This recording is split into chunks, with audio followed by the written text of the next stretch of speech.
भागलपुर के कहलगांव के श्यामपुर गांव में तलवार से प्रहार कर मां और बेटे को बुरी तरह जख्मी कर दिया गया, जिसके बाद उन्हें कहलगांव अनुमंडल अस्पताल में प्राथमिक इलाज के बाद भागलपुर जवाहरलाल नेहरू मेडिकल कॉलेज अस्पताल रेफर कर दिया गया। दरअसल जमीन विवाद को लेकर गांव के ही रिश्तेदार भागीरथ मिस्त्री और मिथुन कुमार समेत अन्य अज्ञात लोगों ने अंजनी देवी और उनके बेटे पर हमला करते हुए मारपीट की घटना को अंजाम दिया। घायल महिला के बयान पर एफआईआर दर्ज कराई गई है। बताया जा रहा है कि घटना में महिला अंजनी देवी का बायां हाथ और उनके पुत्र चिंटू का सिर फट गया है।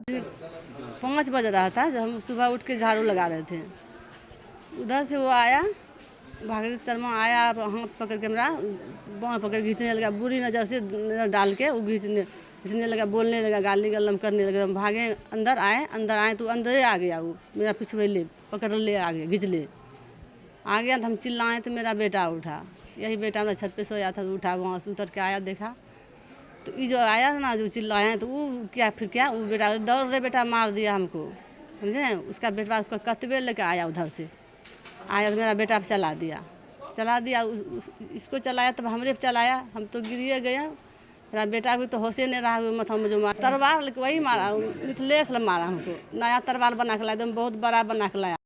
अंगिका न्यूज़ टीवी को फेसबुक पर लाइक और यूट्यूब पर फॉलो जरूर करें और हमारी ये वीडियो पसंद आने पर इसे शेयर भी करें।